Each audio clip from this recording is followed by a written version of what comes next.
내 사랑이야. 안녕하세요, 진시고추집입니다. 오늘은 6월달에 보통 수확해서 나오는 햇보리에 대해서 설명을 좀 해드릴게요. 보리쌀은 보통 장에 돋고 소화를 많이 돋는 기능성 쌀인데요. 이 보리쌀이 오늘 출시됨으로써 어떤 종류가 있고 어떻게 활용되는지에 대해서 설명을 해드리겠습니다. 보리는 보통 늘보리, 늘찰보리, 쌀찰보리, 쌀보리로 보통 나뉘고요. 보리 현미는 미숫가용으로 많이 쓰이는데 지금 재고가 없는 관계로 보리 현미와 겉보리는 설명만 드리도록 하겠습니다. 일단 오늘 처음 설명드릴 보리는 늘보리입니다. 늘보리는 보통 보리밥용이나 미숫가루용으로 많이 사용되는데 요 셋대에 담아서 보리 형태를 보여드리고 보리에 대해서 설명을 해드릴게요. 요것이 늘보리입니다. 지금 보시다시피 나달이 굵고 넓적하고요. 노릇으로만 빛을 띄우는 이유는 이 보리쌀이 햇보리이기 때문에 햇보리 처음 나왔을 때 수확을 하면 이렇게 노란 빛깔을 띠게 되고요. 이 늘보리쌀은 가장 많이 쓰는 곳이 보리밥집. 보리밥집에서 늘보리를 많이 쓰는 이유는 이 늘보리가 나달이 굵고 부침성이 없는 거예요. 서로 엉켜지지 않기 때문에 고추장에 밥을 비벼도 보리쌀을 비벼도 잘 비벼지기 때문에 이 늘보리를 많이 사용합니다. 다음에 보시는 보리는 늘찰보리입니다. 늘찰보리는 늘보리를 쉽게 얘기해서 차지게 만든 계량종이라고 보시면 되고요. 이 늘찰보리도 보통 보리밥집에서 보리밥용으로 많이 쓰이거나 미숫가루용, 그리고 혼합 곡식을 섞어서 드시는, 보리밥을 섞어 드시는, 쌀과 보리밥을 섞어 드시는 집에서도 많이 사용되는 보리고요. 이 늘보리에 비해서 찰기가 있기 때문에 드시기는 훨씬 더 좋고, 늘보리는 밥을 해 놓으면 약간 검은색 빛깔이 나중에 돌게 됩니다. 근데 이 늘찰보리는 그런 단점들을 많이 보완한 제품입니다. 다음에 설명드릴 것은 겉보리인데요. 겉보리는 쉽게 얘기해서 보리의 껍질을 벗기지 않은 상태.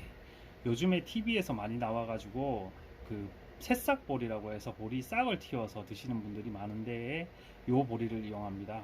요거는 지금 보시는 거는 늘보리에 껍질이 있는 상태고요. 새싹보리 같은 경우에는 콜레스테롤 수치를 개선하는 데 도움을 주고 염증 제거에 많은 도움을 준다고 알려져 있죠. 요즘 제품들이 많이 나와 있는데 직접 길러 보시는 것도 좋은 방법 중에 하나입니다. 다음에 설명드릴 보리는 쌀보리입니다. 이 쌀보리 같은 경우는 늘보리에 비해서 나달이 작고 동글고요. 보리 빛깔이 노란 거는 똑같이 햇보리라서 그런 거고요. 쌀보리 같은 경우에는 쌀찰보리보다는 많이 찾지는 않으시는데요. 보통 쌀에 섞어 드시는 거는 윤기가 있는 제품을 많이 찾으시기 때문에 쌀찰보리를 많이 찾아서 혼용하십니다.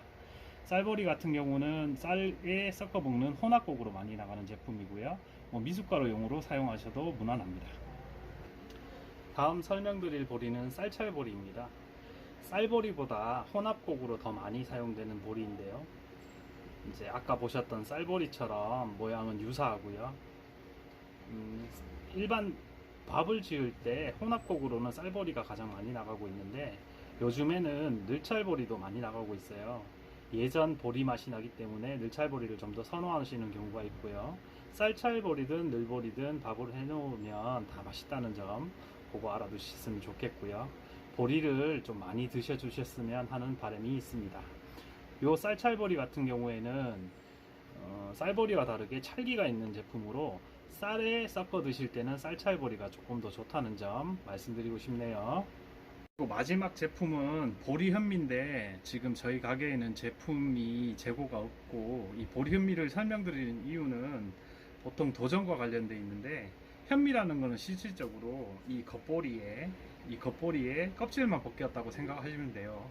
그리고 현미 같은 경우에는 고소한 맛이 나는 특징이 있지만 좀 단점으로는 현미로만 드셨을 때는 소화에는 크게 소화 기능이 좋지 않은 분한테는 추천드리지 않고요. 이 보리 현미 같은 경우에는 제가 다음에 재고가 있으면 사진 한번 보여드릴게요. 쉽게 말하면 요 겉보리를 껍질만 벗긴 것을 보리 현미라고 보시면 돼요. 그래서 껍질이 살짝 남아있는 듯이 보이는 그런 제품을 보리 현미라고 합니다. 기본적으로 가장 많이 활용되는 보리들에 대해서 설명을 해드렸고요. 보리는 보통 음력 2월에 파종을 해서 수확은 6월에 한다고 말씀을 드렸는데, 이 보리 같은 경우에는 보리쌀로 아니면 미숫가루에 들어가는 작곡으로 많이 사용되는 것이 아니라 또 다른 품목들에도 많이 적용이 됩니다. 예를 들어 이렇게 엿기름, 국산 엿기름을 낼 때도 겉보리가 사용되고요. 그리고 여러분들이 집에서 예전에 기억이 있으실 거예요.